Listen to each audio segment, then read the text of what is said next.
Quand je pense au cinéma, un tas d'images se bousculent dans ma tête. 24 souvenirs par seconde. Des acteurs, des films, des dialogues. Il était une fois un cinéphile.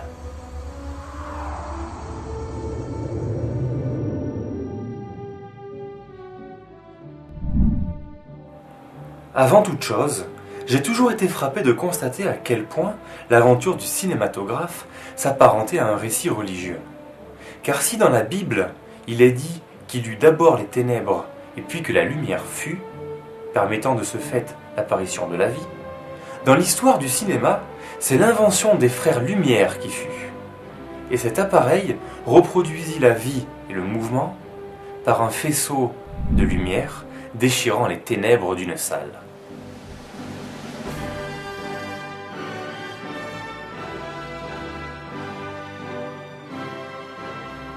Quant à la promesse de la vie éternelle, elle fut réalisée, car en filmant ces sujets, la caméra les immortalisait pour les siècles des siècles.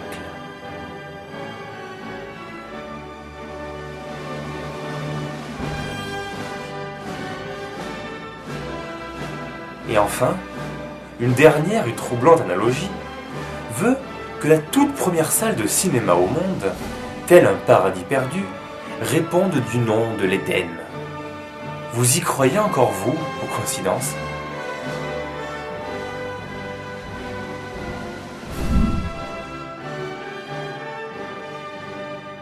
Mais il est temps à présent de refermer cette comparaison biblique pour vous parler de mes souvenirs en tant que spectateur. Je me souviens, je me rappelle, des dessins animés de Disney que nous allions voir de manière fidèle aux alentours de Noël. Et il paraîtrait même que la toute première fois où je suis entré dans une salle de cinéma, c'était justement pour un film de Disney. Décidément. Je me rappelle des paquets de pop-corn presque finis avant même que le film ne commence. Péché de gourmandise. Mais je me rappelle surtout que parfois, j'osais pas extirper de leur sachet quelques-uns de ces célèbres pop-corn caramélisés, car cela aurait fait trop de bruit. Non seulement le fait d'en prendre, mais aussi de les mâcher. Et donc, j'attendais volontairement une scène bruyante pour enfouir ma main dans le paquet et croquer enfin mon précieux pop-corn.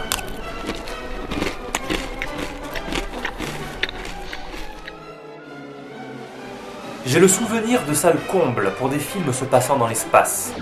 Je revois encore les armes laser, les créatures fantastiques, les vaisseaux interstellaires et les batailles galactiques. Et c'était comme si je prenais un taxi pour une autre galaxie.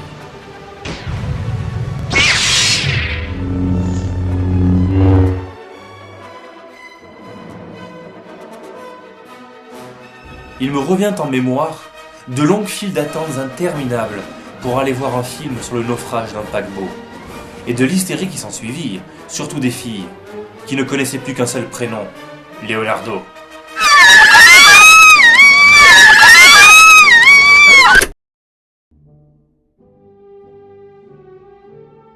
Je me souviens, et d'ailleurs ça m'arrive encore, de ne pas pouvoir poser mes coudes sur les accoudoirs de mon siège, car mon voisin avait déjà les siens. Et donc je guettais le moment propice où mon voisin libérerait ne serait-ce qu'une seconde l'accoudoir pour poser mon bras et ne plus le bouger. Non mais...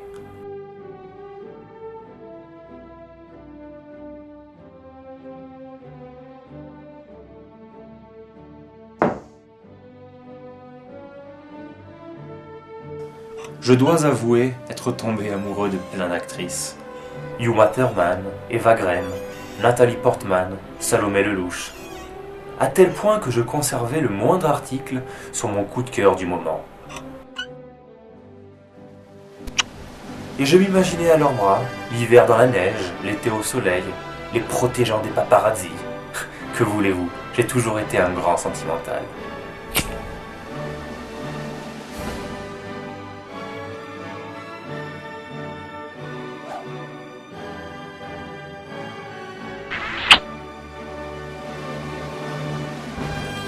Je me souviens, et ma mémoire est presque intacte, de mon premier baiser échangé dans un cinéma.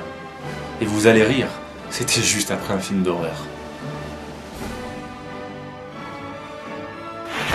J'ai encore en tête des films de héros, et ceux de mon préféré, Zorro. Une cape, un masque, un chapeau. J'adorais me déguiser comme Hidalgo renégat. Et je me prenais alors pour Don Diego de la Vega.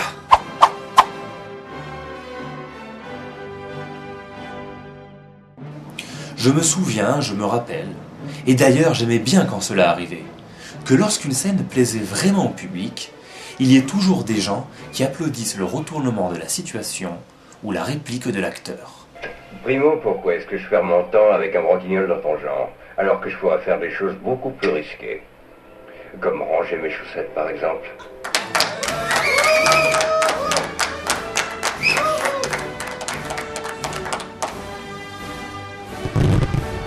Moi qui suis né monothéiste, je me suis converti. Je suis devenu cinéphile polythéiste. Et dans mon nouveau panthéon, on y trouve des acteurs, des actrices, des réalisateurs, des scénaristes, aux frères Lumière, à Georges Méliès, à l'ensemble des précurseurs, à tous les comédiens et comédiennes du monde entier, à tous les cinéastes, et plus généralement à tous ceux qui œuvrent, de près ou de loin, à l'univers du cinéma. Je vous dis de tout mon cœur, merci.